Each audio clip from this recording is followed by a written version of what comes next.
So now on to something serious but light-heartedly informative. It's my absolute pleasure to be introducing Dave Parry, an accomplished finance consultant, passionate educator, presenter and wealth coach. With over 32 years experience in financial consulting, education and property investing, Dave's passion and mission is to inspire and enable everyday Australians to achieve their own sense of financial freedom. A keen businessman and international presenter and trainer, Dave has interviewed over 24 multi-million-dollar earning entrepreneurs and has rubbed shoulders with the likes of Hugh Jackman, Rick Astley, Sir Cliff Richard and of course Sir Richard Branson. Today, as part of the Financial Freedom Formula series, Dave will be running us through a whirlwind of ancient and contemporary financial wisdom and will generously share principles with you that if you take hold of and put into action will have extraordinary benefits for you, not only today, but in years to come. So get ready to be inspired, open your mind and learn something new while having fun. Please give a thunderous round of applause for your host for today, Dave Parry.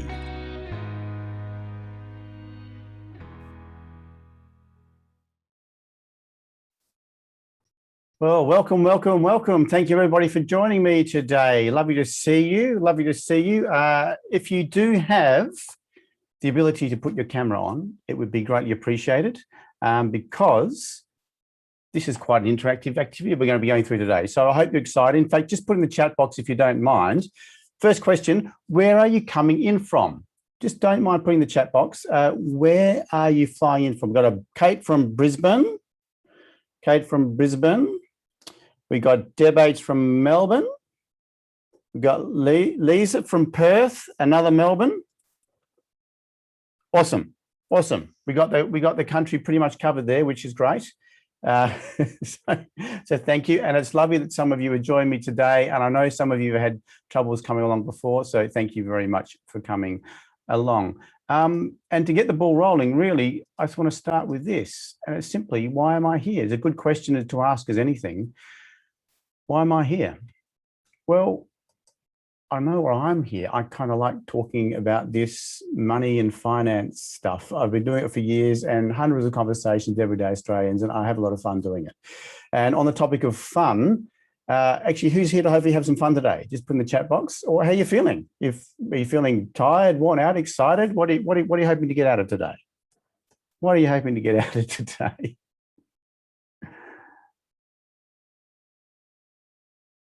Learn something new.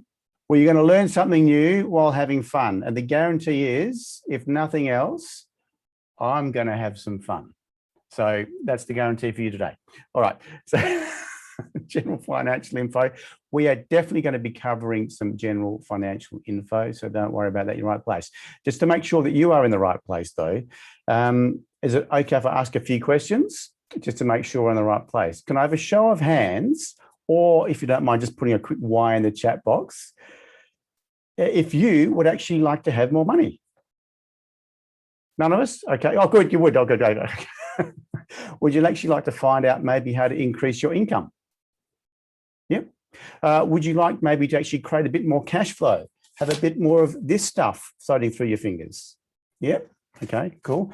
What about if you've got debts? Would you like to find out how to get them down, and down? Yep. Awesome. Would you maybe like to find out how to pay less tax? Awesome. And last question, one day, would you like to have a future to look forward to that is fantastic? If you answered yes to any of those, you're in the right place and you are quite normal. See, after thousands of hours and hundreds of conversations with everyday Australians like you, I've discovered generally these are the 5 things you tend to want, or we tend to want. That is to be able to increase our income, create more cash flow, get our debts down, pay less tax, and have a fantastic future to look forward to. I just want to dig a little bit deeper on one of those, and that's cash flow. See, cash flow is often misunderstood, but cash flow, not only in business, but cash flow in our personal lives is very, very important, because cash flow is the thing when it comes to our money that gives us choice. Now, choice is very important to us as human beings. My wife, Jasmine, who is a gorgeous lady, she's also a developmental psychologist. And she often sees me, stressed or just bugging out or whatever. And she says, Dave, you're acting like you haven't got any choice. And it's true. If I don't feel as I've got any choice, I feel hemmed in, I feel trapped, I get stressed. Because choice is the thing that gives us a sense of freedom. We take away our choice, we take away our freedom. In fact, we understand this very well in society. So just by a show of hands, if anyone's prepared to admit this, has anybody actually maybe ever been a little bit naughty and sped their car a bit too fast? No one's prepared. Kate's laughing, but she's not prepared to admit. Well, if we do that, what tends to happen? We take away your license. We take away your choice and freedom. In fact, for the worst offenders in our society, we use this in our penal system, don't we? If you're a very, very naughty person, we take away all your choice and all your freedom and put you in a place that begins with P and ends with risen. And that place is, of course, prison, where you don't really get much choice or freedom at all. In fact, for the worst offenders in prison, we put you in solitary confinement, where for 23 out of 24 hours a day, you get no choice or freedom whatsoever. So the point I'm trying to make here is that choice is the thing that gives us freedom. Does that make sense?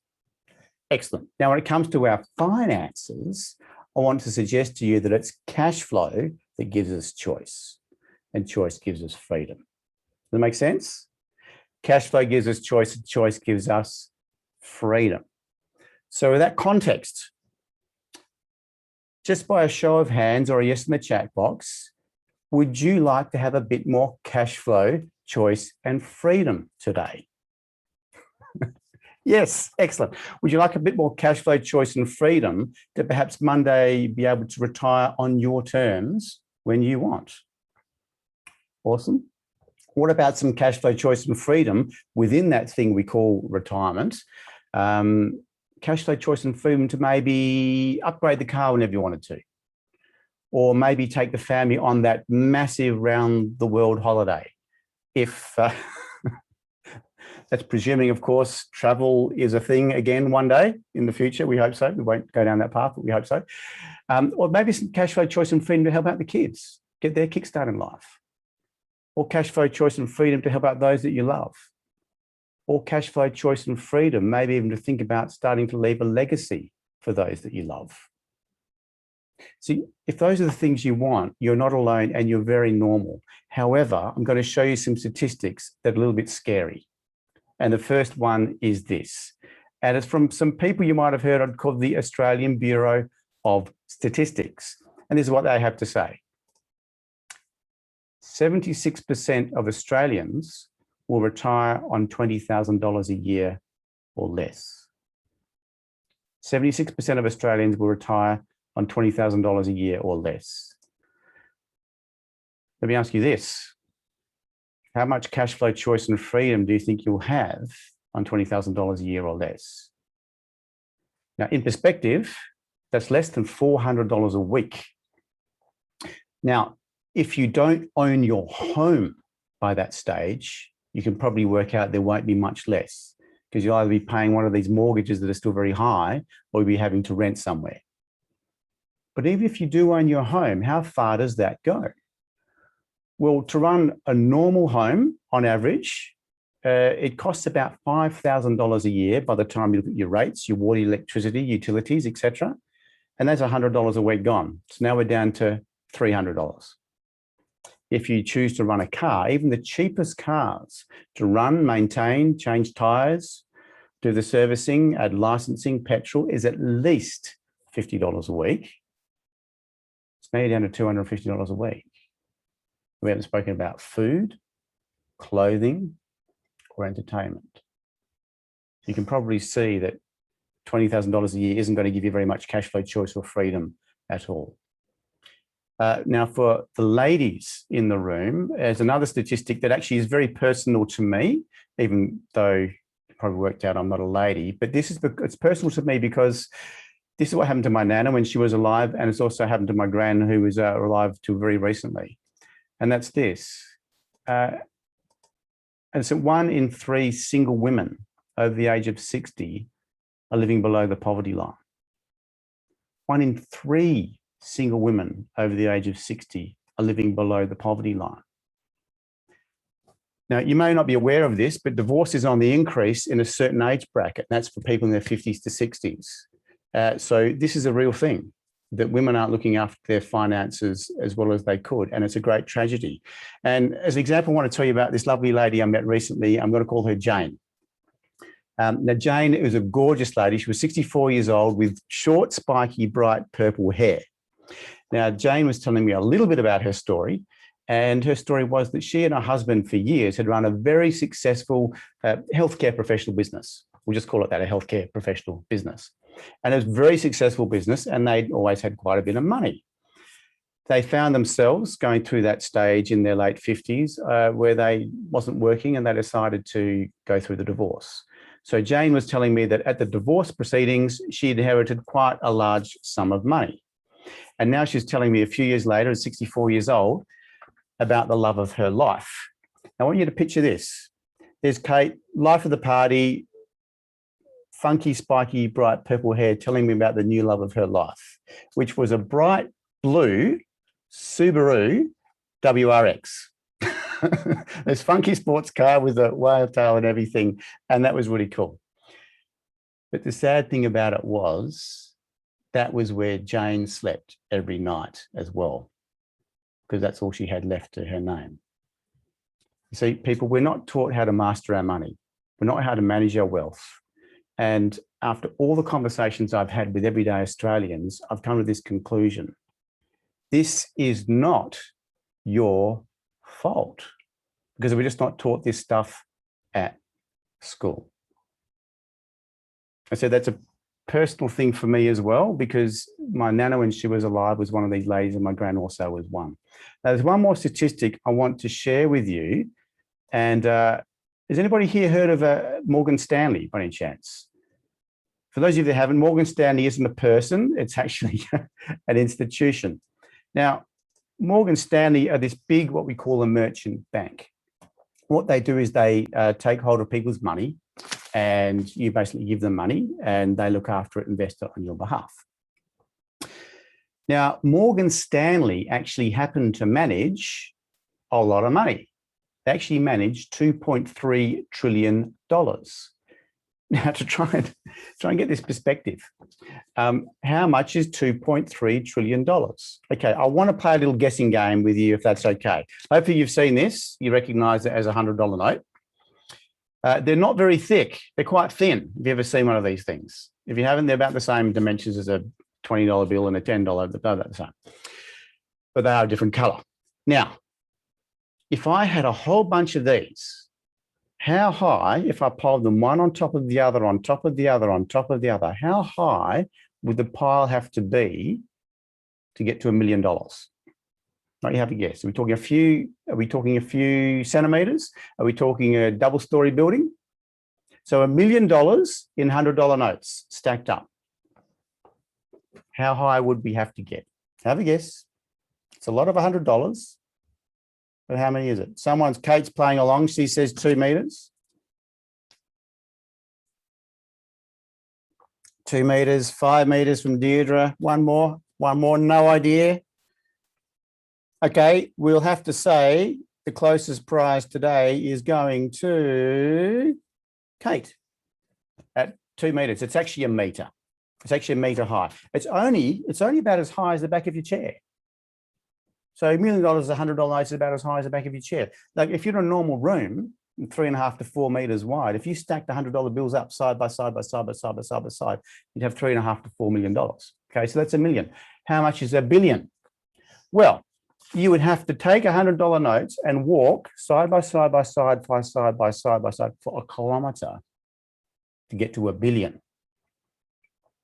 How much money does Morgan Stanley manage? They manage a lot more than that. So how much is $1 trillion? $1 trillion, you would have to do this. For hopefully we've heard of these two places in Australia. You would have to start. Imagine you were starting in the Sunshine Coast. If you walk from the Sunshine Coast and put $100 notes down side by side, by side, by side, by side, by side, by side, by side, by side, by side, by side, you'd have to walk all the way from Sunshine Coast to Byron Bay, all the way back up again, and back to Byron Bay again to get to $1 trillion in $100 notes. It's 1,014 kilometers and 400 meters worth of $100 notes. Now, for Lisa, who's Perth, it's about the same as going from Joondalup to Margaret River to Joondalup to Margaret River again. That's how far it is. Long way. Now, why? It would be a walk worth doing, though, I guess, wouldn't it? I might even smoke it at Byron. You never know. You never know. Let's not go there. So it's a lot of money. But why have I tried to make this point about how much Morgan Stanley managed? 2.3 trillion US. Because you only get to manage $2.3 trillion if you're pretty good at what you do and you pay attention to what's going on around the world. Does that make sense? So when Morgan Stanley says something, I pay attention.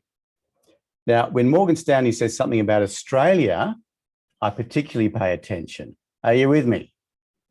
This is what Morgan Stanley had to say about Australia and our debt position.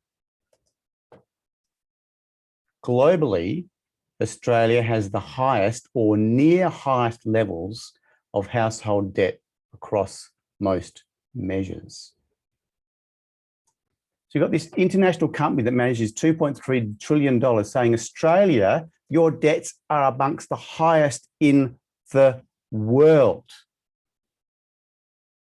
We're not doing a few things too well. 76% of us are going to retire on less than 20 grand a year. 1 in 3 single ladies over the age of 60 are going to live below the poverty line. And according to Morgan Stanley, Australia has the highest or near highest across all measures of household debt. And as I mentioned earlier, and this is not your fault because we simply were not taught this at school. And that's the biggest comment back to me when I start mapping this out for clients one-on-one with my private clients. They just say, Dave, it's not that hard, but we just never taught this stuff. So that's my mission and passion. It's quite simple, to help everyday Australians like you become debt-free as soon as possible so you can actually start living a lifestyle of choice and freedom, not only today, but well into your retirement.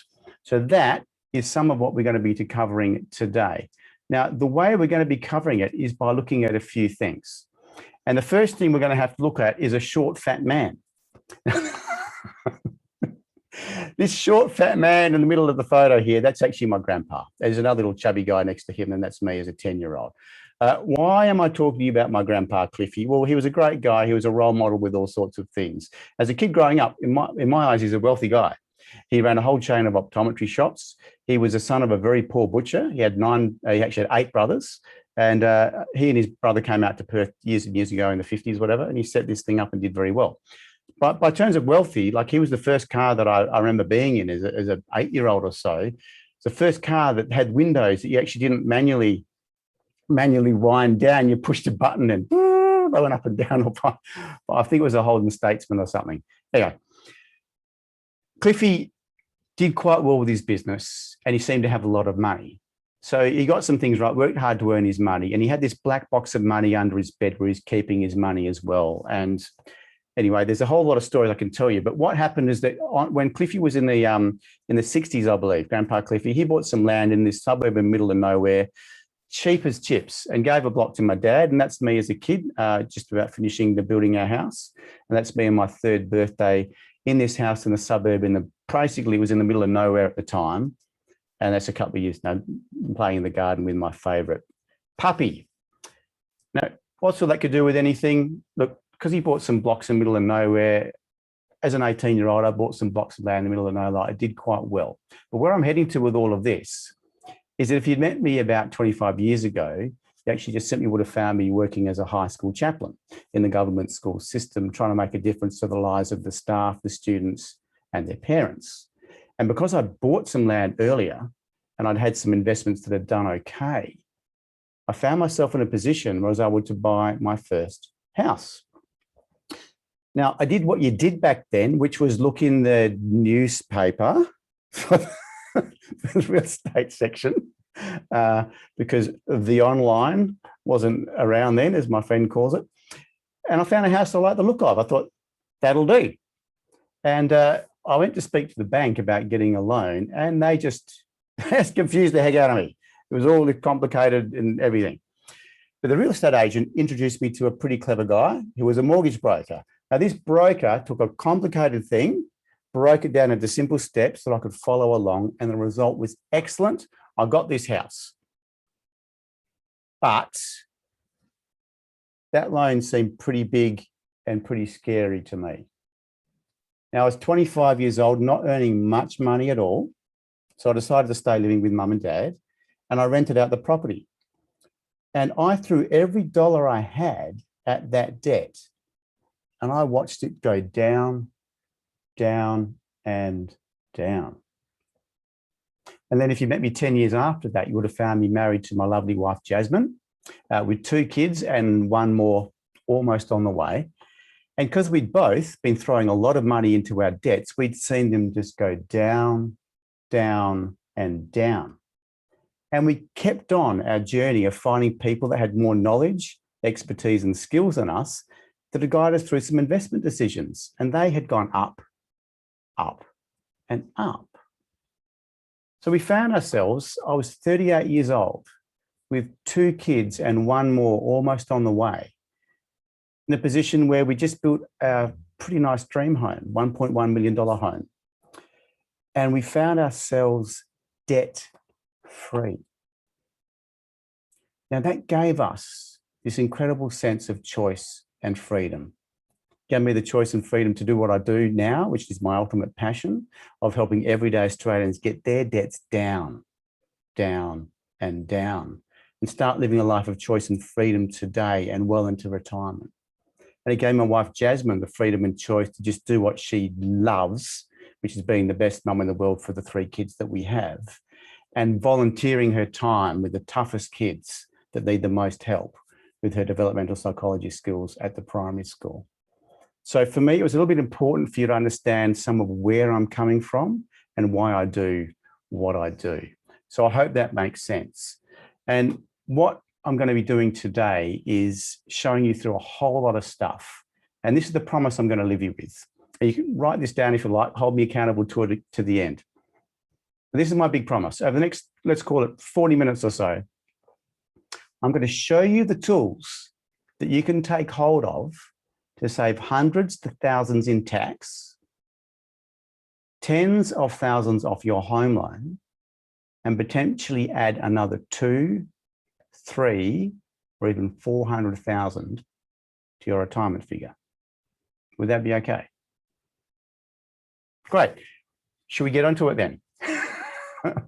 All right. So how are we going to do all this? Well, I've got a bit of a methodology that you need to understand. And the methodology is simply this. First of all, you need to master your money. I've got 3 things. You might have seen them early on. Master your money, prosper with property, and focus on your future. You must learn how to master your money. So we're going to be digging into some of the master your money stuff. And the saying I have is master your money or you will become its slave.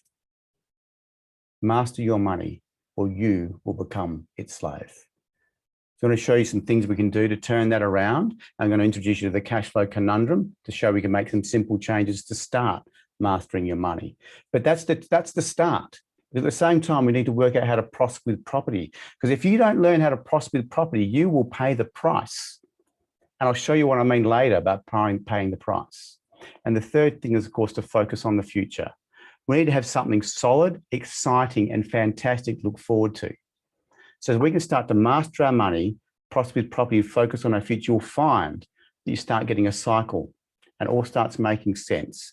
And over the next 30, 40 minutes or so, you'll see I kind of like these cycles, and you'll see a few of my secret cycles later on.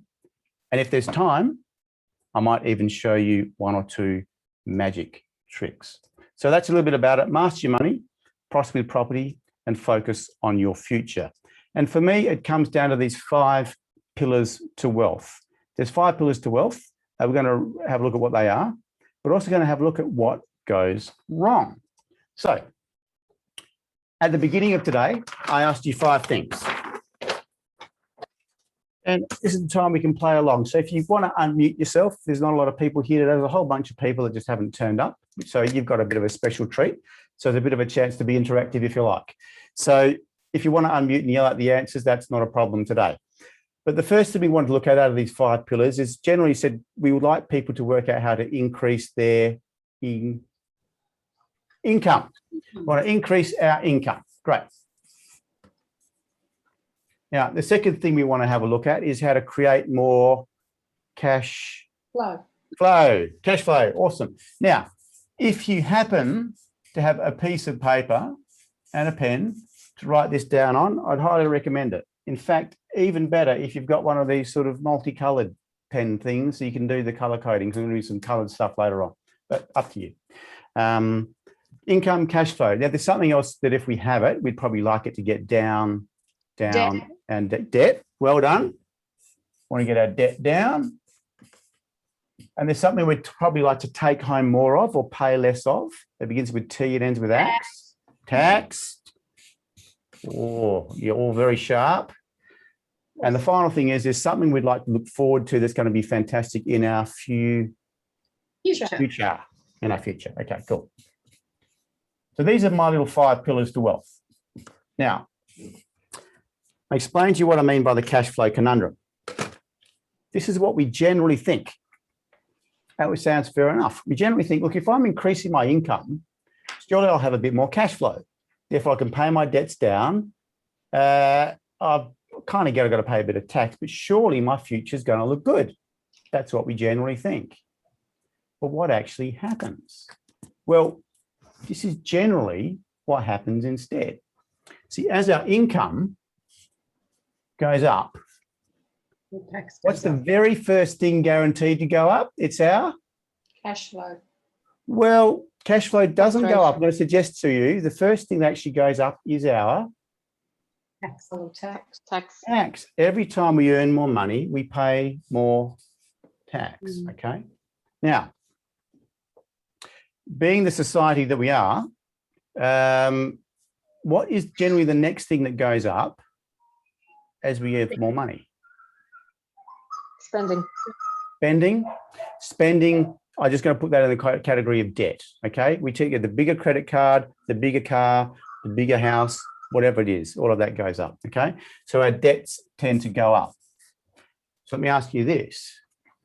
If our tax has gone up and our debts have gone up, what actually tends to happen to our cash flow? Which is sometimes tends to go down. All right. Now,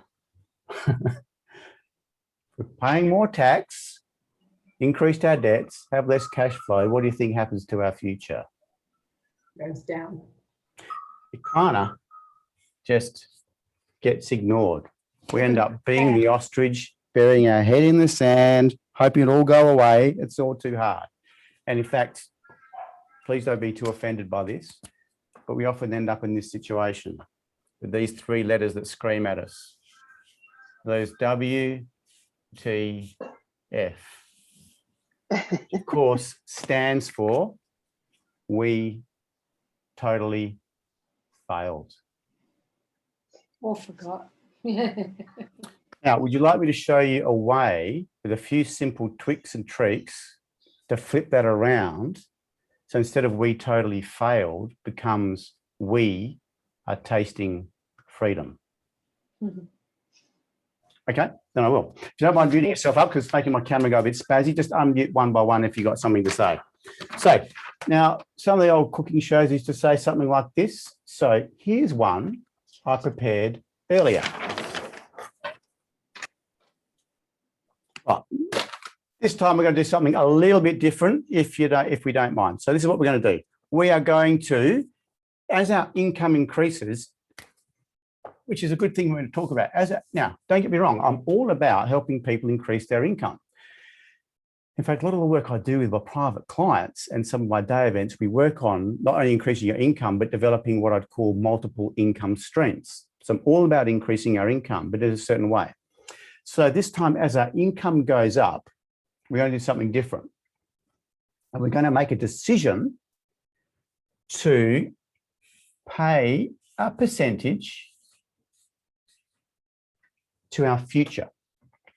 We're going to talk about the 2 U's of the future in a moment, but that's what we're going to do different to start with. You're going to put a percentage towards our future. And at the same time, have a think about what can we do to start siphoning some money towards our debt. Now, let me ask you this.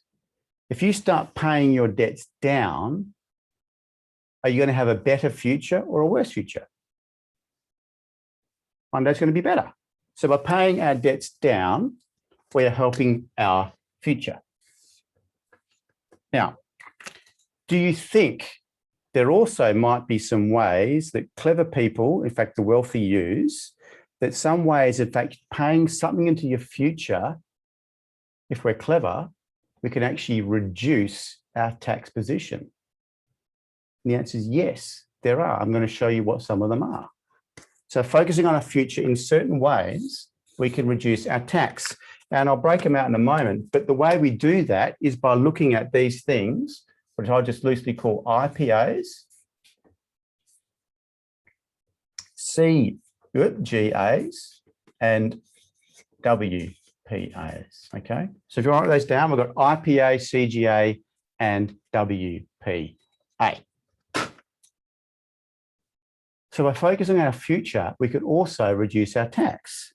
Now, if by reducing our tax, does that mean perhaps we've also increased our cash flow? And it can be yes, in some cases we can. Now, as we've got more cash flow, we can look at siphoning more back into our debt. And we start a different cycle going, a little bit of a different cycle. Now, what do I mean by IPA? Now, if you don't completely get all this, it'll start getting clearer and clearer and clearer as we unravel it. So some of you are all going, well, this is amazing. Some of you are going, oh, that's all right. Play along. We'll get there in the end. So what's these IPAs? Essentially, they're 3 types of asset classes. And the first one, I'll show what they are. They're quite simple, this. These are 3 things as it look. Actually, you need to understand there's really multiple asset classes, but I just like to roughly, loosely band them into these 3 things because it keeps it simple for you to understand. Of course, there's a lot of detail within it, but to start with, it's just as simple as this.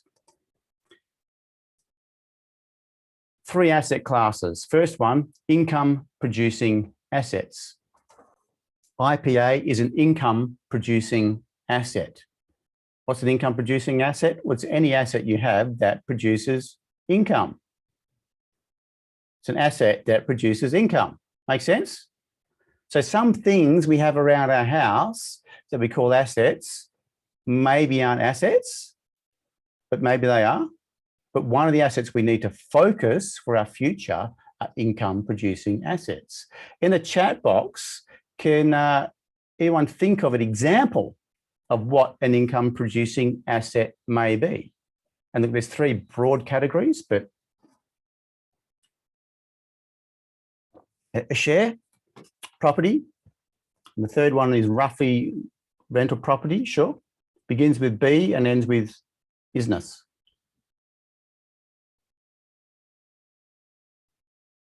Begins with B and ends with business. Business. So it can. Now, all these 3 things can. Okay. So shares can be income producing assets. Property can become an income producing assets. Now, of course, within property, there's 13 different subsections that I talk about in my day events. And with shares, there's a whole lot about it as well. And businesses can be. But please bear in mind, don't get too hung up on the fact that just because you think it's an income producing asset, it isn't really. There's a test you need to go through, which I have covered today. What I'm saying is not all properties obviously are income producing. Some people lose a lot of money with property. Not all shares are income producing. Some people lose a lot of money. And not all business income producing. Some people lose a lot of money. But you can, in the right structure, with the right system, the right everything going on, they can. So that's an income producing asset. The second one, type of asset you need to build is a bunch of capital growth assets. Capital growth assets. What a capital growth is just a fancy word of saying it goes up in value. That's it. It's just going up in value. Not necessarily producing income. It's just going up in value. It's getting bigger for some reason or other. So anyone in the chat box, any idea or example what a capital growth asset could be? Anyone? Have a guess. Again, shares can be. The house you live in can be. There's another thing that begins with G and ends with old. Antiques, yeah, because that begins with gold, yeah, antiques. So the antiques, collectible artwork, gold, precious metals, a lot of those things can go up in value, but they don't necessarily produce an income. Okay, makes sense? Gold just sits there. That's all it does is sit there. It goes up and down, doesn't produce an income. Now, of course, some of my preferred assets that you look at do a bit of both. They go up in value and produce an income, and now you're double turbocharging things, but that's another conversation, okay? So they're the two general types that you look at. Then the third one we talk about are the WPAs, and they are your wealth protecting assets. Wealth protecting assets. What's a wealth protecting asset? Let me explain this way. My next door neighbour, great guy, loves his cars. He fairly recently came home with a 2009 bright red with only 9,000 kilometres on it, Ferrari. He was a bit cagey to tell me exactly how much it was. I think it was somewhere around the $300,000 mark. So you've got a $300,000 Ferrari in his garage. Now, do you think he would be comfortable driving that around if he had no insurance on the car? Probably wouldn't do it. So he would pay some money to get insured. Now, if you've got a $300,000 car, do you think you might pay a little bit of attention actually to the insurance policy and make sure, for example, you haven't misunderstood and you've accidentally insured like a Toyota Prius or a Mini Minor rather than a Ferrari? You might make sense you actually get the insurance policy to fit the asset, yeah? So in that sense, sometimes insurance can be a wealth protecting asset.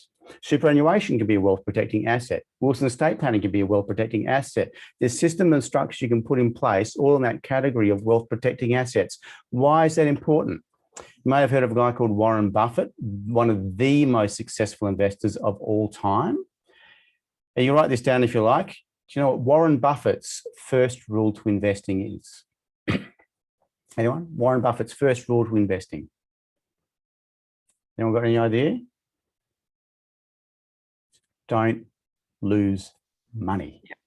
Simple as that. Don't lose money. And the second rule of investing is never forget rule number one. There is two main rules. So protecting your wealth, protecting your assets is very, very important thing to do. Now, let's go make a little suggestion to you that a lot of people do insure their house, they insure their car, and that's fantastic. But there's a particular asset that often is neglected in your life, and it's probably your most precious asset that has the ability to give you great joy and you great wealth and you great fulfillment. And who do you think the biggest asset is that I'm talking about? It's you. It's you. And it saddens me sometimes that people spend more time fussing over the insurance over their car or their house without thinking about themselves. Just a thought. Wealth protecting assets, because protecting yourself to be able to enjoy your life, enjoy your health, enjoy your freedom, enjoy your future, and have money may be something worth considering. Okay, so they're the, roughly speaking, the three asset classes that I've talked about there. And with those three, there are 100% lots of ways by siphoning money to these things, you can improve your tax position dramatically. I'm going to show you how a little bit later on. Okay, how are we doing so far? Making sense so far? Yep, good. Happy, good. We've got some nods from someone. That's good. All right. So that's the thing there. Let's turn around. Now, when we talk about the future, I'm just going to pin this now and we'll come back to it later. Now, I want you to bear in mind that when we talk about the future, there's in fact two yous I want to talk about in the future. In the future, there's a real you, as in the real you. There's a real Deirdre, there's a real Lisa, there's a real Kate, there's a real Deb, there's a real me. That's a real you, okay? So over the future here, you've got a real you, 100% you. Now, and over here, there's what I'd call often the forgotten you or the neglected you. And we're going to talk about how that is later. Keep you wondering. But for now, I'm going to talk about something else, because when I mentioned this concept of money before, I used a $100 note. Now, this time I'm going to use a slightly smaller thing here, okay? It's $2. Why have I got $2 in front of me? Well, it's got to do with this guy over here. If you can recognize this guy, you're doing well. Anybody know who this is? Anybody recognize him? Just happens to be one of the smartest men that ever lived, apparently. Albert Einstein. Now, Albert Einstein said all sorts of clever things. In fact, we were taught some of his clever things at school, like the theory of relativity, or you might know the equation, E equals mc squared. Not necessarily very helpful to us. He also made this comment, which I think is kind of fun. He said this: only two things are infinite, the universe and human stupidity, and I'm not sure about the former. Okay, so he was a bit cheeky. That's probably why I like him. But does anybody know what actually Einstein said was the eighth wonder of the world? So taught this stuff about this clever guy, theory of relativity equals E equals mc squared. But Albert Einstein said this, he said, compound interest is the eighth wonder of the world. He who understands it earns it, and he who doesn't pays it. Compound interest is the eighth wonder of the world. He who understands it earns it. He who doesn't pays it. Now, let me ask you this. In Australia, who do you think understands compound interest the best? It begins with B and ends with ANCS. It's the banks. Okay, so back to the $2. Look, money is a good thing. Usually when we have money, we can do a few things, but we can buy some things that we like. And I'm all for buying things that I like. Don't get me wrong. I like putting money aside to buy things that I like. But with $2, what can you do? You can go to the shop, and usually, like let's say you go to the shop, you see a Mars bar or something for $2. And we exchange value for money. That's all we do. So I value that right now, so I'll give you money and the shopkeeper gives you the Mars bar. Yep, that's how it works. See something we like or value, we give money, exchange and value. Fairly common sense, we understand that. Now, you may have had this experience when it came to buying a house. Now, from now on, I'm going to start using generic figures about things. Why? Because I like numbers to be simple. I like them to be simple because I can keep up with them mostly.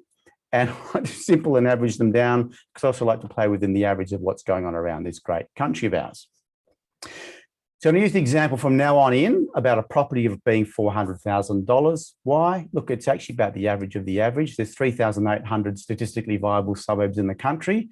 And you break it down, there's about 72% of people either live in or rent or want to buy something around the $400,000 mark. So that's just what it is. So 400 grand is the figure. So you picture this, it might be similar to how you experienced it if you've ever bought a house. You're looking around for a house probably on the online now, on the newspaper, Google around, looked at domain, real estate, whatever. You went, oh, there's a house. I like the look of that. So go to the real estate agent and you say, oh, look, you know what? We'll take it. And you go back home. You go back home and with your partner, you just start getting your suitcases of all your money out of the cupboard. You go back to the real estate agent and say, here we go, Mr. or Mrs. Real Estate Agent. Here is the $50,000. Here is the $150,000. Here is the 300. Oh, hang on. Oh, honey, you brought the wrong suitcase. We've given him too much. Is that actually how we buy houses and property in this country? Usually not. Usually not. If that is actually how you buy property, I can't help you. I'll send you off to someone else. Nonetheless, normally we have a small amount of money. We have a small amount of money and we end up with this thing called a loan, a mortgage, what do you call it? Mortgage, interesting enough, is actually the translation from French is death pledge. Interesting. Nonetheless, we have this thing, and a lot of it's big. So as I was saying, Einstein says compound interest, he who understands it earns it, he who doesn't pays it. If you can play along and just hold your hand up a bit like a fist, why don't you imagine that this is your $400,000 house? Now, in a normal home loan rate, normally paid over 30 years, how much do you end up paying back? Starts with 400, you end up paying equivalent to about $728,000. The thing that cost you 400 ends up costing you $728,000. Few simple things you can do to start turning that around. And one of the things you can do is $2. So I'd like to think that if you had $2 in your pocket and you saw someone that you knew quite well that needed $2, you'd probably gladly give them the $2. And if you saw them the next day and they still needed the $2, you'd probably quite gladly give them the $2 again. Would that be fair? And you probably wouldn't miss it. It's only $2. I'd like to suggest to you that you are the person that needs to give yourself the $2. Because you can write this down, if you like, as a way to remember it. On an average home loan, $2 a day will save you 20K. $2 a day will save you $20,000.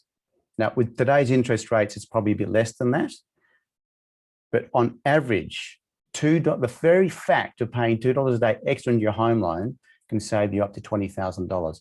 The catchphrase to remember is $2 a day will save you 20K. Recently, one of my paid day events, we went through a whole lot of online calculators and students actually work it out for themselves. And one young lady was shocked, literally shocked. She put her exact figures in, was shocked just how much she actually saved with just $2 a day. So what's my suggestion? If you've got a home loan, my suggestion with a lot of my private clients is just turn off everything and just let the bank take the minimum payment every month off the home loan, and you start controlling the extra bits. And just start with $14 a week extra. The bank take the minimum and you pay $14 extra a week. And just start with that, because that's equivalent to $2 a day, and just see what happens. If it's working well, increase it, and see what happens. Simple trick to save you up to $20,000 easily. Then when it comes to money though, would you like me to show you a way to maybe get even a better return on your money? Maybe to double the return on your money. What about even maybe triple the return on your money? Okay. You'd imagine just giving yourself $2 a day, you just put aside $2 a week. Now, difficult maths about to come. 50 weeks at $2 a week, how much money do you have at the end? Deb got it. 100. There's a trick, wasn't that tricky, was it? 100. Okay. $100. All right. So we got $100. So $100 we have. Now, there's a well-known guy that writes some books, and not that I'm opposed to him, but he suggests you go put it in savings account, or in fact, set up several savings accounts, and it's okay. But I want to show you something that's often not explained or misunderstood. Now, if you put that in a savings account, you're not going to get very much money at all. If you're lucky, I saw it the other day, if you're lucky, you can get about 1%, all right? If you're lucky for a time. Now, for the mathematicians, Deb, this is for you because I saw you answer the other one. $100 at 1% after a year, how much have you got? How much have you earned? You earned $1. All right. Now, this is the tricky question. Do you actually get to keep all of that dollar? Why not? Begins with T and ends with X, because that is counted as increasing your income. Every dollar you earn, you pay tax on. Now, I sort of like using simple figures, and I'm going to talk about Bob and Sue, who are a real couple, have changed their names. Now, and I'm going to use the example of a $100,000 salary for Bob. because it's a pretty attainable salary for a lot of us in Australia by the time we increase our income in a few areas. Now, if you are earning $100,000, you're actually paying 37 cents in the dollar tax. So if you're that type of category, and honestly, it's an income that is quite achievable to get to with investing in property and other things to supplement, and you can get to 100 grand with a few things. But $100,000 income means you're paying 37 cents in the dollar tax. So that means you just lost 37 cents of that dollar. So we ended up with a grand total of 63 cents. Not very much. Now, would you like me to show you how to maybe get a double return or a triple return on that instead? Okay, pretty simple. This time, we're going to have the same $100. And this time, we're going to find somewhere where we can actually get about 3% on that. Now, 3%, Deb, on $100 would mean we have how much? $3. Now, this is where it's a little bit tricky. Not really tricky. It's just a bit of a trick that's misunderstood. See, in Australia, we have this brilliant banking system that lets us do something quite unique amongst all other countries with our home loans. You can do it a few different ways, but my preferred way is to have this thing called an offset account. Now, you may understand how they operate, but you may not understand completely how powerful they are. Because what an offsetter does, traditionally around the world, you get a home loan and you get your savings account, and they're not really linked in any way. You just pay one to the other, and that's all they do. But we've got this thing called an offset account. And what it means is this is your loan and this is your offset account. It's your everyday transactional everything account. But every dollar that's in this magical now offset account, it's as if it was in there. So if you've got a home loan at 3% and you've got $100 over here in the offset account, you've effectively just saved 3% on the $100. If you've got $1,000, you save 3% on $1,000. If you've got $10,000, you save 3% on the $10,000. You with me so far? So by having money in an offset account, you are saving money. This money is money you don't ever have to pay. It didn't accrue interest. Does that make sense? So if that's the case, did you actually earn that $3? No, you didn't actually earn it. It was just money that you never had to pay in the first place. Therefore, you don't have to pay tax on it. There's no tax to pay. So I'm here to tell you this. If you have a home loan, I'd suggest you have a really good think about maybe not having savings accounts, but doing what you can to structure things to use these offset accounts. Now, one of the things that I structure with a lot of my private clients is there's a handful of lenders that, in fact, let you have another one and another one and another one. In fact, some lenders let you have up to 9 offset accounts, and all of a sudden, parking your money, budgeting for the things you want becomes fun and easy, and it's all helping you save thousands off your home loan. So let me ask you this, would you rather earn $1 and pay tax, or just never have to pay the $3 in the first place?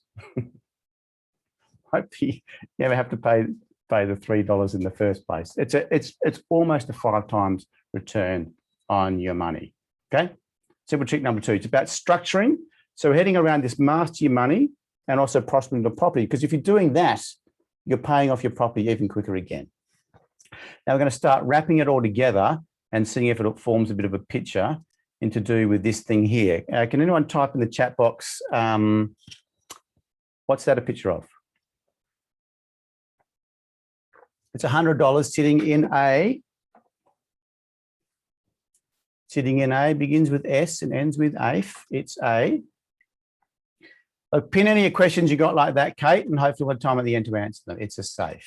See, one of the things I like to do with people is make sure whatever we do is in fact safe, but not only safe, it's super safe. Now, for most of us, the most super safe place we feel is in fact in our home. Now, in our home, some of us, we might actually have a safe. In fact, I have 2 safes, and we have 2 safes in the house that we just put some jewelry of Jasmine's and some heirlooms and the passports, whatever. So on a picture, you have a safe in your house, and it's a savings safe. So picture this is a savings safe. Now, that safe is reasonably safe. It's in your house. It's not completely safe, though, because if a robber got in, they could really, if they wanted to, they could pry it off the wall and run away. Or if a fire came, it might burn down or whatever. It has some safety, but I'd say it's not super safe. Now, what I'm heading towards talking about something now is something I think is super simple, super exciting, and super accessible, but is super neglected. And something you can do some pretty cool super things with. It's also very super safe. And can everybody guess what I'm actually alluding to? It's an ice cream. No, it's just superannuation. Completely misunderstood, completely neglected. Okay. So I want you to start thinking about this superannuation as a super safe. So you've got this saving safe and a super safe. Now, the super safe is super safe for a couple of reasons. It's super safe because we put super safe things in it. It's also super safe because it's actually got some inbuilt protection. Number one, it's not physically in your house. It's not physically in a bank. It's protected, in fact, by the government. The government backs up superannuation to a certain amount. There's a government backing to it. But the third part of the superannuation that makes it super safe, it actually protects you from someone. Now, it protects you from someone that is near and dear to you that sometimes you may need a little bit of protecting from. And can you guess who I'm talking about? Yeah, it's you. It's you. Sometimes you need to be protected from yourself. What do I mean? Well, I'm going to jump back to this picture over here that I left you hanging with about the yous. You see, I want you to understand that there's two yous. There's the real Deb, the real Kate, the real Lisa, the real Deirdre here. And there's the you. Now, normally with you, and it comes to money and wealth and finance and future, we normally have a few things. That's a money, dollar symbol. Some of us then also do this thing that begins with P and ends with property, and it's a property. Someone rude the other day said it looked like a handbag, but that's a house. That's a property. Now, if we're very sophisticated, we also might start doing some of this stuff, which are stocks and shares, okay? That's probably what we do. Now, there's another U that is, again, super neglected and which is a bit super sad, but this is the super U, okay? So there is a super U out there. In the future, there's a super U, okay? So we're going to call it the super U. Now, the super U can do some cool stuff. Now, the super U, for most of us, we talk about our super, all we generally tend to have is a little bit of cash managed by whoever manages it. And maybe we have this thing called stocks and shares. That's kind of what we do. But for me, the best thing I think we can do with our super is essentially copy what we do or what you do in your real world and just do it again in our super. So in certain circumstances, you can also look at getting one of these things that begins with P and ends with property, and it's called a handbag. That's called a property. Now, how do we do that? There's a few different ways we can do that. Now, before that, you need to understand a little bit about super and why it's so boring. It's just a boring thing. It came from a very boring place. In fact, in the 70s, it barely existed. In the 80s, it started getting regulated. The 90s, they came up with this thing called the SGC, or the Superannuation Guarantee Contribution. So you have a pay slip and you look down the bottom of your pay slip, you might see this thing called SGC, or Superannuation Guarantee Contribution. I told you this is a bit boring. Big, long, boring words, but means if you're employed, your boss has to put a certain amount of money into your super. For most of you that are on a salary, it's probably going to be about 9.5% of your salary. For some of you already might be at 10%. For the next 4 years, it's actually being increased to 12%. You may not have known that. The next 4 years, if you're employed, your superannuation that your boss is paying you is going to go up to 12%. It's a superannuation guarantee contribution, okay? Now, traditionally, there was only one way to put the money in, it was through your boss. There's a few other ways you can do it now. But it's important to understand that there's 10 million superannuation funds in the country. In other words, there's 10 million Australians that have got superannuation funds, okay? Now, 96% of Australians have them in an industry fund or a retail fund. In an industry fund or retail fund, the balances are about the same. And you can write this down if you like. The average balance over all the years for women is about $128,000, an industry fund or retail fund. The average balance for men is about 168,000. So 128,000 for women, 168,000 for men. So often with the clients I work with, if there's a couple, by the time we put them together, there's about 300. So you need to understand, out of all the super funds in the country, there's 10 million, 96% are in industry or retail, and the average balance is 128,000 or 168,000. However, there's about 600,000 funds in this country that are doing something different. Now, traditionally, they were reserved for the wealthy because they were complicated and expensive, and it's just not the case. And I hope you're going to see in the next 10 minutes or so why this is becoming my passion, because it's something that is super accessible for a lot of people, and it can seriously supercharge your wealth through your super. And that is called a self-managed super fund. Now, can anybody guess what the average balance in a self-managed super fund is? Got 96% of Australians, 128 or 168. What's the average balance of a self-managed super fund? Deb's pretty good, 500,000. Everyone else having a guess? No guesses? We got 300,000. Okay, Kate. Well, look.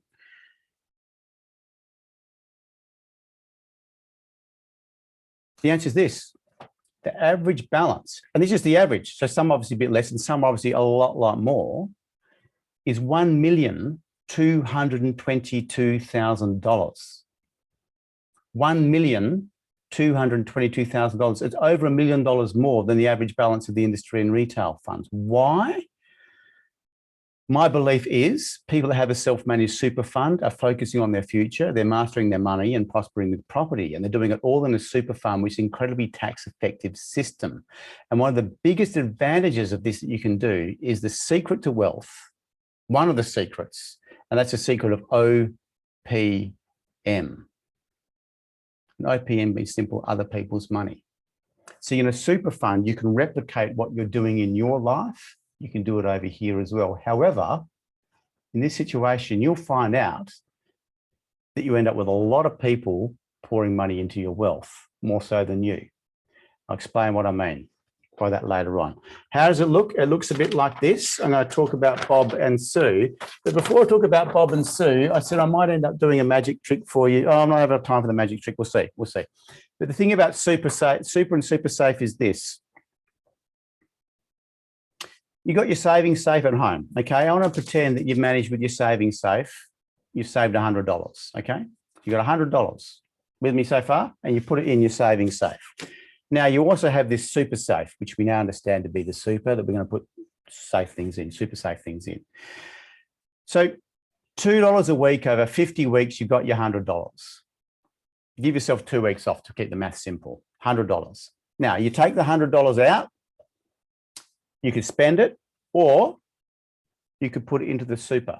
Now, if you put it in your super safe, this is where the super safe isn't only super safe, it's super special, but it's something super magical. So you take your $100, put it in your super safe, put a code in, doot, doot, doot, doot, doot, and it just alerts the ATO, just like that. Now, when you go back to your savings safe, you took the $100 out. So how much is in there? It's empty, right? Gone.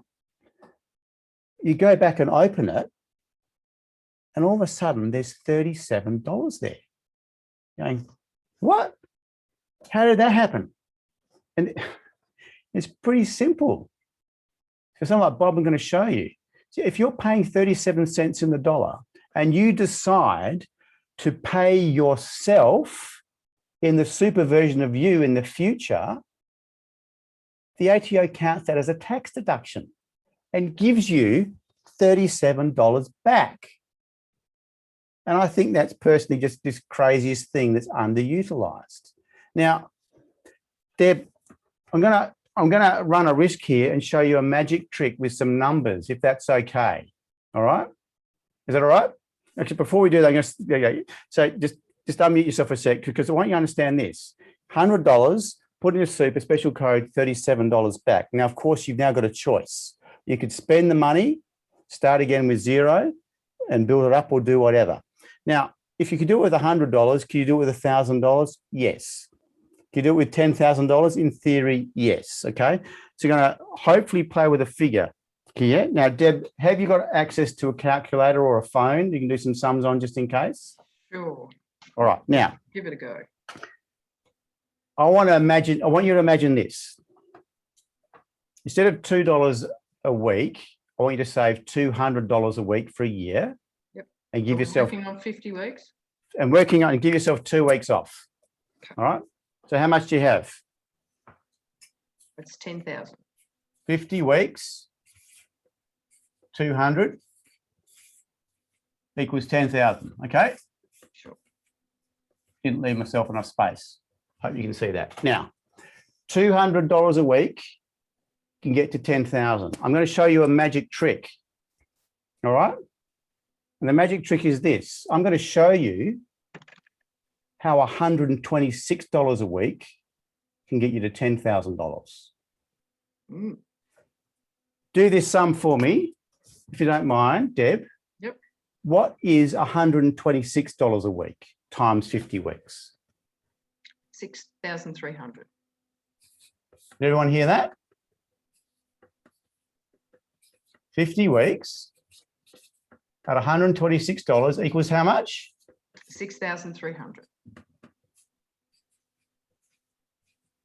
Now, I said I was going to show you how to turn 126 into $10,000 or 126 into $200 or that 6,300 to $10,000. Do you want me to show you how to do it? Sure. It's pretty simple. Here's what you got to think about this. If I have $10,000 and I decide to put it into my super and let the tax office know, I get a tax return, 37 cents in the dollar. How much do I get back? 37% of $10,000, Deb. Oh, 3,700.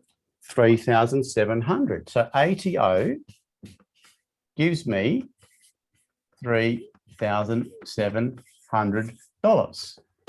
So if I now start with $3,700 and I save $126 a week for 50 weeks, how much have I got? $10,000. $10,000. How much did I physically save each week? 126. I just turn 126 into 10. Do you get the idea? About the second year. The second year, the first year is Yep, 200. 200. Yep. The second year is 126. Why would you drop it? The year after that, and the year after that, the year after that is still only 126. It's this perpetual cycle of giving yourself money. Good question, Deb. Why would you drop it? Some of my more astute clients and students go, well, why don't I just add the other 200 and start with, and I'll end up with 13,700. Absolutely. 13,700, you get 4,200 back. Another $200 a week, you end up with 14,200. Put that in, you end up with 44,900 back. The snowball, the cycle can continue. Until you get to your cap. Until you get to your cap, of course. Yeah, but on 100 grand a year, you got 15 grand a year you can put in. Sweet. So, all right. Just get the idea. Mm. So Dave, yeah. is it a self-managed superannuation fund where you get it some money? Because I didn't think you could get tax back on your superannuation. Oh, absolutely, you can. Absolutely, doesn't matter what. Is that only under a self-managed No, superannuation? any fund you can do it. But you just got to have it set up the right way and know the form or the code to tell the ATO about, or the super fund provider.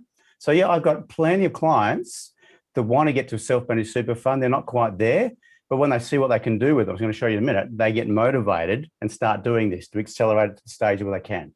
All right. You need So 1 million in total. Oh no, how do you start? Oh, how do you start? Well, you start with whatever you have. And I'm going to show you how that works. All right. So if you just don't mind pausing, pinning the microphones for now, I'll hang around for a bit afterwards and ask the rest of the questions, but I'll show you this next little bit. Okay. Which is involving Bob and Sue, but I wanted you to get that bit first. All right.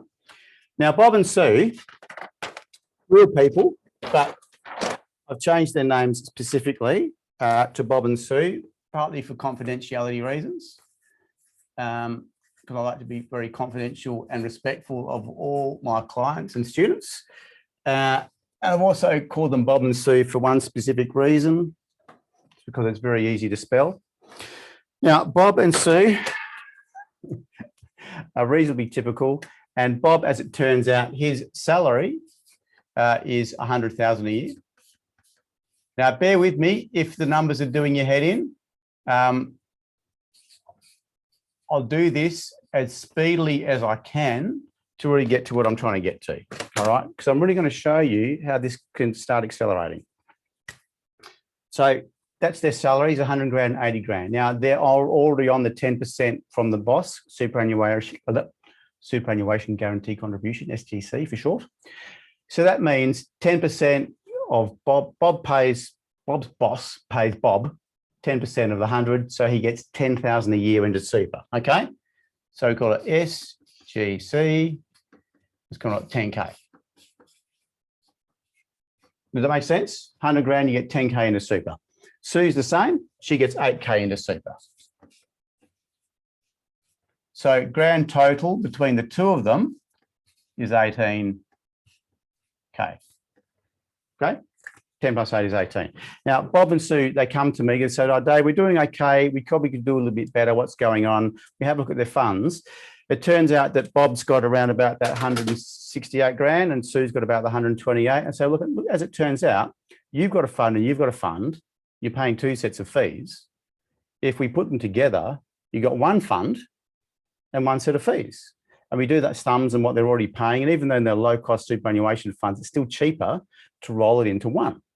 So it's a great idea. Save fees, let's roll it into one. So now they've got one fund, self-managed super fund, with $300,000 in it, okay? So we took the two funds, rolled it into one, and now there's 300.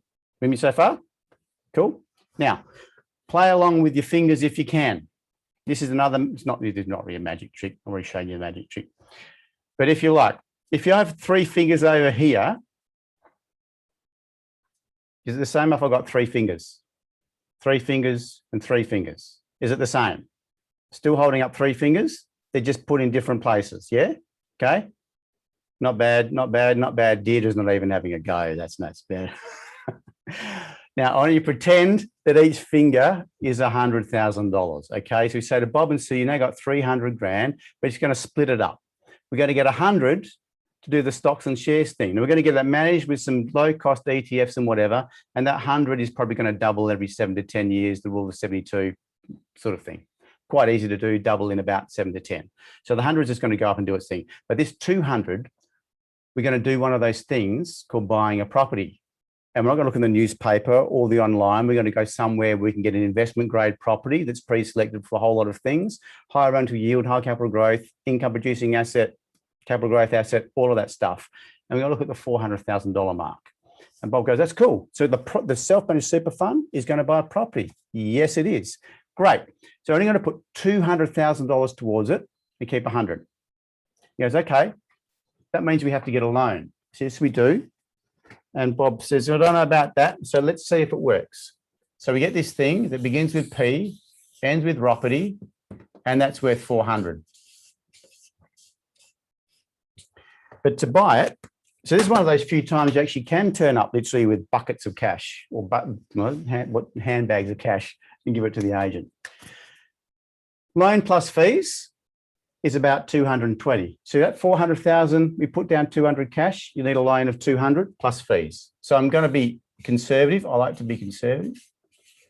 And the loan is $220,000. And Bob goes, ooh, I don't like debt. Don't like the look of that. I said, I understand. I don't like it either. Let's see how quickly we can pay it off with an ADR. An ADR is accelerated debt reduction strategy. And he goes, well, what do you mean? I said, well, how much money have you got to pay off the debt? And he goes, I don't know. Well, how much super have you got going in every year? He goes, oh, I've got 10. Sue's got, oh, we've got 18. So yeah, you do have 18. He goes, oh, 18,000 into 220, that's probably 14, 15. Oh, you pay it off in 14, 15 years or so. So, well, maybe, but Bob, you forgot something. He goes, what? He said, well, this thing up here called a property, you've now forgotten you own that too. You got this thing called rent. Now, $400,000 property in the right investment grade areas, etc., can get about $400 a week rent, 20 grand a year. We take off the 5 for the utilities, the water, the rates, etc., about 15,000 net. Again, conservative. It might be more than that, but 15,000 is after fees. Okay, is that fair? 15,000 in rent. So we're going to put Deb on the spot again because she's our mathematician of the day. Now, how much income has Bob and Sue got going into their superannuation every year? 33. 33,000. Now, Bob has a look at that. He goes, oh, so now we've got $33,000 a year to pay this debt off. How quick? I said, pretty quick, mate. Because even it's less than 10 years, way less. Because mathematically, 10 lots of 33 is 330. You've only got to pay off that much. He goes, oh, might be 7 or 8. Well, it might be. We'll see. And he likes this idea. So we've rolled the two things into one set of fees, and now we're aiming to pay this off as quickly as possible. He likes it. And I said, but Bob, you also mentioned you wanted to pay less tax. He goes, yeah, I do. I pay a bit of tax. I'd like to pay less. And you also mentioned you'd like to pay your home off quicker too. He said, yes, I would. So why don't we do this? Why don't we start rolling it all into this big thing? So Bob, remember you got this home loan that you want to pay off. Now we're going to set you up with one of those lenders, fantastic rates, that's actually got one offset account that's got lots of different offset accounts. And we're going to set up one account and we're going to call it Bob's Super. Just BS, which stands for Bob's Super. Here's Bob's, I shouldn't call it that, should I? Bob's Super. Bob's Super account. So Bob's Super account, Bob's Super account. And guess what they decide to do? We look at some things called plugging the gaps, saving some money here or there, not living on baked beans. It's just working out where's some money running through their fingers. And they decide to put $200 a week into their Bob Super account. 50 weeks, give themselves 2 weeks off a year. They end up at the end of the year, $10,000 in an offset account. Now, if that money's in an offset account, has it helped them save interest on their loan? Has it actually earned them money? It's just helped them pay off the loan and they haven't paid tax on it. So Bob's already pretty happy. I say, Bob, if you can afford to, around about June, we can have a chat now about putting that $10,000 into your super. So if we do that and we put it up here, okay, Deb, how much money have we now got per year going into the superannuation fund? 43. And Bob kind of looks at me and goes, how quickly can we pay that off with $43,000 a year? I go, Bob, pretty quick, mate. You might be talking 5 years. Now, Bob's 52 and he starts getting excited. He starts going, if I can pay this off pretty quick, maybe I'll have another 10 years of working after I own this. And then we have a look. He says, Dave, you're telling me that maybe 5 years, that's gone. I said, yep. He said, and then we own that. So, yep. And in 10 years, that 100 grand's gone up to maybe 2. Yep. So now we've at least got 2 and 4. Yep. So at least got 6. Yep. And now every year it's going up by $43,000. Yep. So if I do that for 10 years, will that be 430,000?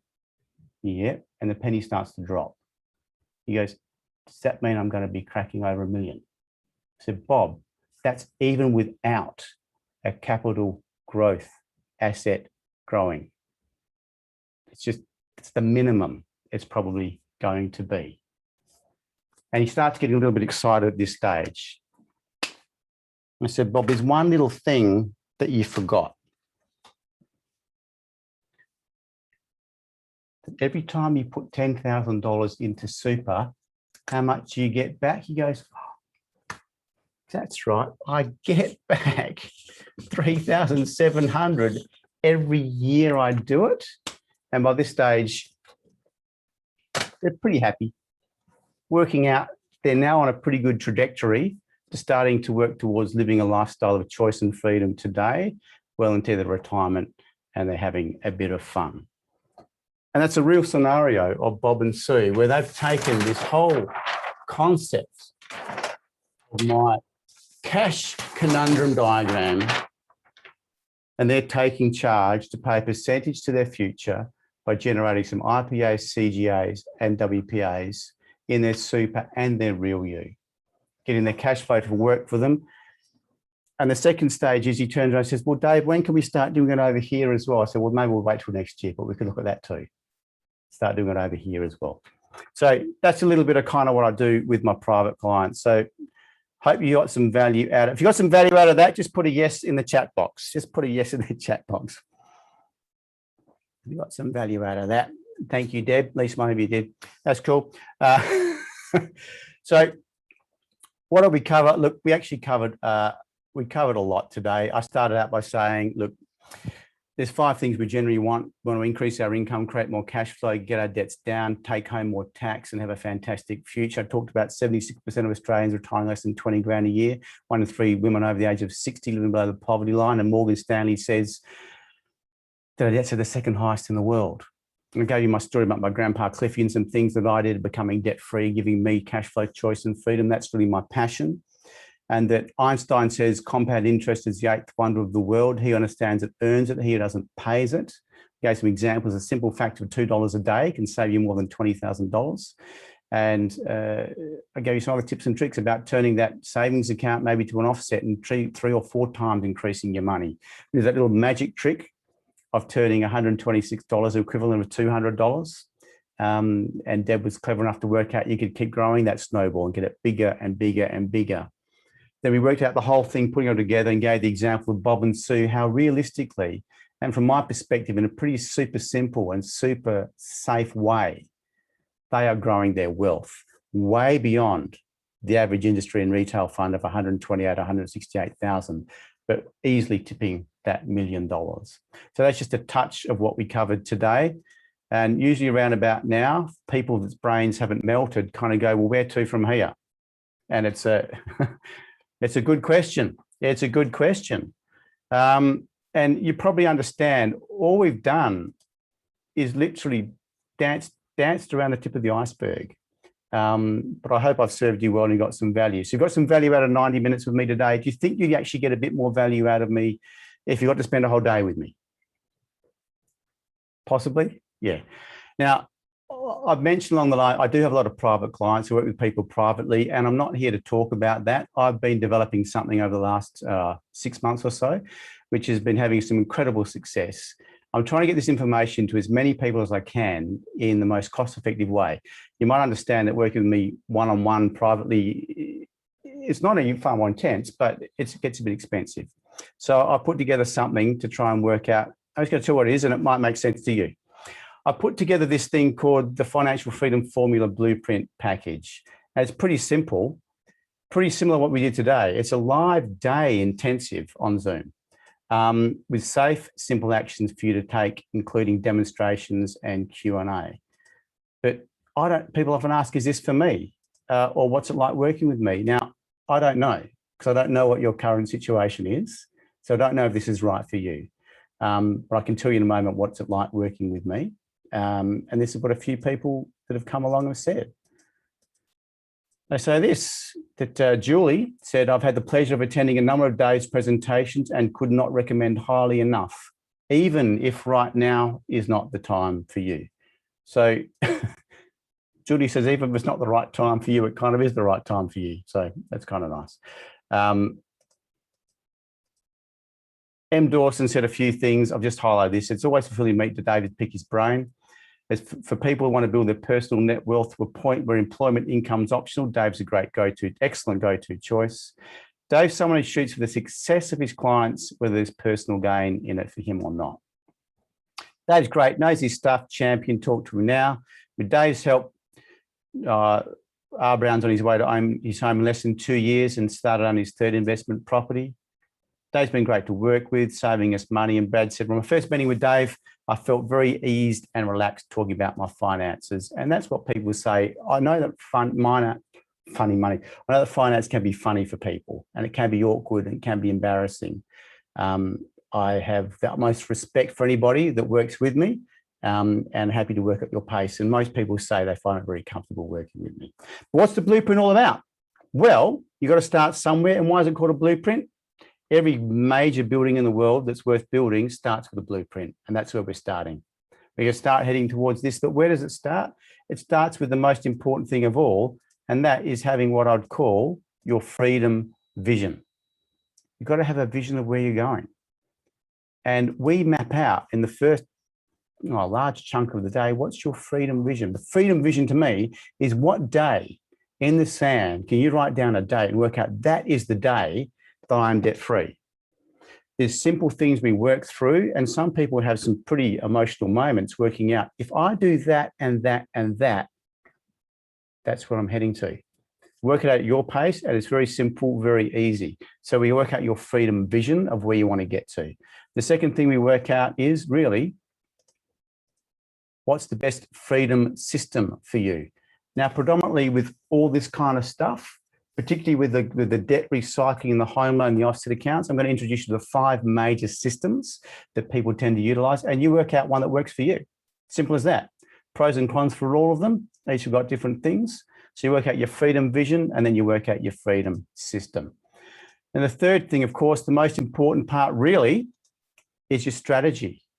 I want to make sure you have a strategy to walk away with that makes sense. Simple, actionable steps broken down, and as a formula that can reuse over and over and over again to start getting some serious traction. And the final part of it, of course, you'd understand that no one is successful unless they have the right team amongst them. So the final part of it is helping make sure you build out your freedom team. And throughout the course of that, I introduce you to the key people that you need to know, and sometimes introduce you to some of the people that can help you along the way. So that's what it is, the freedom vision, system, strategy, and team. What's the package? Well, that's what you get in the full day. But because I don't want you to be left floundering around and whatever, I'm also going to include a few things. There's a freedom formula fast track, which is essentially a recap of the day broken down into actionable steps over 12 weeks delivered to you. So have you done this? Read that, check that. Have you set up this? Next step, blah, blah. So it's a simple thing that follows you to make sure you get success over the next 12 weeks. But the biggest thing that people ask for is, Dave, we want more of this. We want more time for Q&A. We want more teaching. So I've put together also to include my mastermind, which some people just pay for on its own. So it's 3-month access to my mastermind, where we have monthly Zoom training, learning, consolidation, and Q&A. So every month we get together for another hour and a half in a small group, and we do more of this stuff. I teach more content. We break down the asset classes. We talk about the IPAs, CGAs, WPAs. And it's a time for you to also come with your questions. And as comfortable as you may be or not be, up to you. Sometimes we actually break this down for people within the realms of confidence, and people have great breakthroughs in those masterminds as well. It's the closest thing you can get to having me as your private coach without me doing it. Anyway, this is the whole aim of what I'm trying to do. So, and of course, there's a blueprint workbook that is designed to accelerate your wealth journey, and it's pretty simple and it's pretty cool, and you can use it over and over again. Now, that whole thing is $3,000, $3,800, $3,080, but you're not going to pay that because you've come to an event. You get all this stuff. You get the full day, the 12-week follow-up, the 3-month mastermind access pass, which some people alone just want to pay for that, and the book, and all of that. It's just $495. Just $495. I don't know if you've ever worked with anyone in the financial services industry, but recently I just had to, my dad's in a home, I had to move away all his finances, and I'm managing that. And the guy that was managing dad's finances looked after him for a long time. But one of the reasons I moved dad away from that into one of my trusted contacts instead was because, which I had to do as power of attorney, you can't get too involved. Because this guy was charging him $3,600 a year. And that's a pretty going rate. $3,600 a year. So as I said, I'm trying to get this accessible to people, to really educate, work out fast track for you. So that's what I've done. Now, there's only one more of these this year. Only one more. It's the last one. And you might write this date down. It's coming up quick. It's on Saturday, the 27th of March. And the event price is $4.95. It's to accommodate for my Perth people. It's from 9 a.m. to 3 o'clock in the afternoon on a Saturday. So if you're in Sydney, you get to sleep in. It's 12 till 6, easy. You're in Brisbane, 11 till 5, easy. Pretty simple and easy. And this literally is the last one for the day, for the year that I've scheduled. And here's the thing. There's limited sponsorship. There's 5 left at $195. I had 10 spots available. This is about all gone. There's 5 left. So if you want to come this event, and you get a money back guarantee as well. The money back guarantee is as simple as this. Come along to the day. At the end of the day, I can't show you how to save at least $400. No money, no questions asked, money back. It's as simple as that. So it's $195 if you get in quick while those sponsorships are available. And that's what it is. So you get the full day, you get the 12-week follow-up, the masterminds and the workbook. And really the first 5 that are in, there's 5 spots left at $195. And if that's something that resonates with you, I'd love to see you there. I'd like to work with you in this capacity. You all agree at the beginning, you're here to try and have more money, increase your income, create more cash flow, get those debts down, take home more tax, and work on a secure and fun financial future. And I hope you've seen, I kind of got a system that kind of works. So if this resonates with you, or is it something that you want to jump hold of, I just really suggest you get in there. How do you do it? Well, it's pretty simple. You just follow that little link that I put in the chat box. There's a simple form to fill out. And that's all there is to it. A few clicks of a form, and you get to spend the next 12 weeks of your life with me. And wouldn't that be cool? Wouldn't that be cool? So that's the offer. That's the thing. And as I said, what I will do now is I'll officially say thank you for coming. I really hope you got some value out of that. If you feel comfortable letting anybody else that you know about these events, I don't have any more. I've got one more live one like this next week, and then I'm done because I can't keep doing this offer at this price. I just literally can't. So it's come to an end. This is the last day it's happening. But let other people know if you want to about what I'm doing. If it's good value, and give me a thumbs up on Facebook or something, I'd appreciate that too. So I'll officially say that's it, and I will stick around for a few minutes for some questions. So thank you. The link's there, and fill it in or stick around and ask me questions.